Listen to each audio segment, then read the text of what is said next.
Smalls for speaker. Oh my God. Yes, sir. Amen. Oh my God. And I remember King went to school across the street from me. I went to Clark College and Clark University. And King went to the schoolhouse right across the street from Clark. But he went to school when he was 15, college. Graduated when he was 19. I didn't go to college until I was 19, 20, by 20. So I had gone into service for 3 years and come out and went back to high school and session and go to college. But I thank God for those days. But they helped me to deal with the beginning. And they must have thought somehow I was in the beginning. But when I think about the beginning of our movement, I'm sure not just of SCLC, but our beginning started a trek from Africa. Sold prisoners and tribal units, and from various persons in the community, in the street. They were packed in the ships like cattle. And over 12 million of them. Almost 2 million of them died in those trips coming in. And I think about the slavery that followed. My great-grandmother was a slave. She was 15 years old, she said, when freedom came. How she had been taken advantage of. How she had been raped.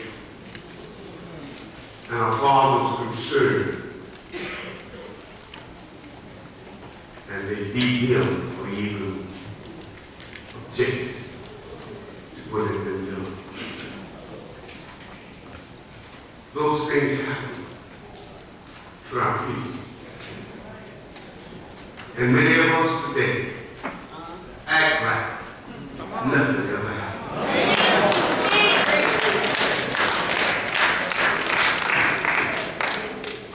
It's hard for me to understand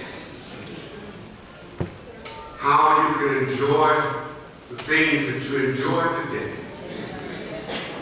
and not somehow deep in your heart remember the suffering that went on in that beginning that brought a group like SCLC together. Injury, the hurt, the medium, all of those things that dealt with us. I remember as a boy coming up in the state of Georgia. I was born in Atlanta. In Grady Hospital, they call them grave beds. That's the county hospital. My mother wanted me to be born in a hospital.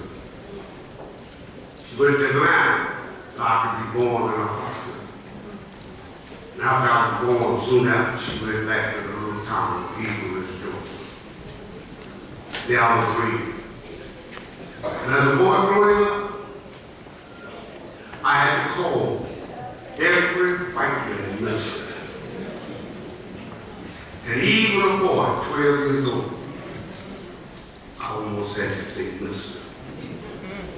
When I would walk down the street in that little Georgia town, and I meet a white man coming down the street, I'd have to get off the side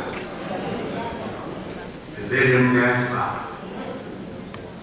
And he sometimes spit down for me, just to show me, keep me, what they call, in my place. These are the things that happened in the beginning that brought FCLC into existence. And Martin Luther King, whose daddy also was a preacher, and Martin Luther King's dad used to come to Gamma Theological Seminary. It's called ITC now. And his dad used to come and preach for us at ITC. I've been in Clark, I went there, got my seminary degree. And Dr. King, old man, would say, I know what you young preachers want to do. You want to hurry up and get out of here so you can go get to a church. And you can go somewhere and stand at the pulpit and go to Harvard. I know what you're doing. He said, it's all right, God. It's all right to talk. It's all right. He said, but when you're Harvard, tell the folk what's written here. And I want to tell you tonight what's written means. Is to see the fallout. So many of our young people who don't know a thing about our history. Where we have come from. They're not concerned about it. They don't want to know about it. The beginning of FCLC is not only to deal with civil rights, but also, as he said, poor people. We've always been poor in this country. I don't care if you live in these suburbs.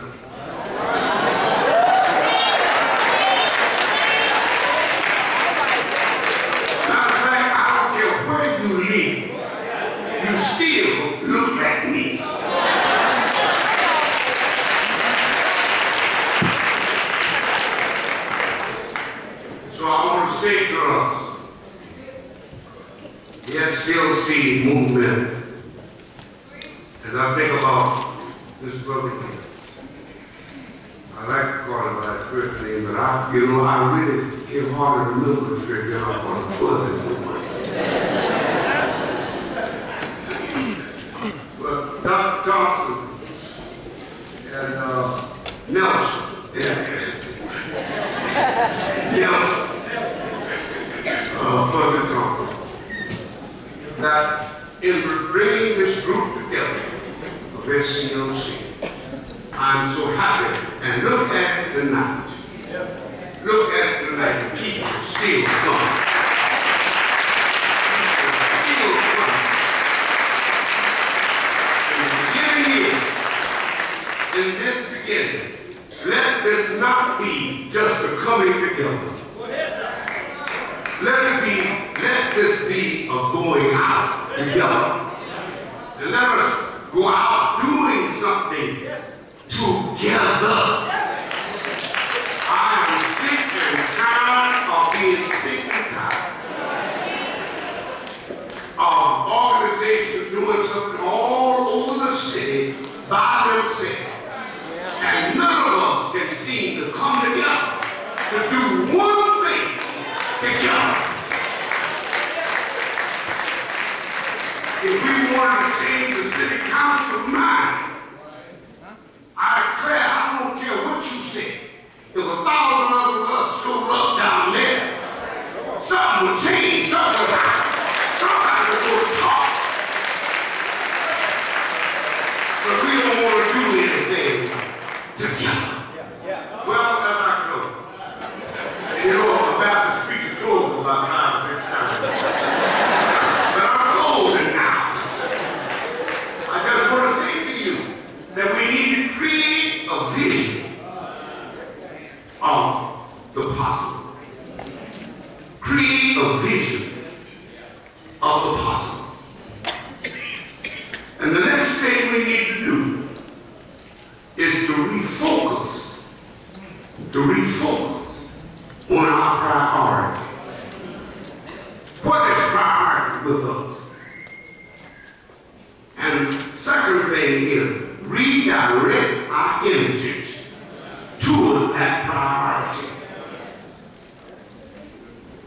And the last thing is return to the unshaken, that which cannot be moved. On Christ. Oh, get up.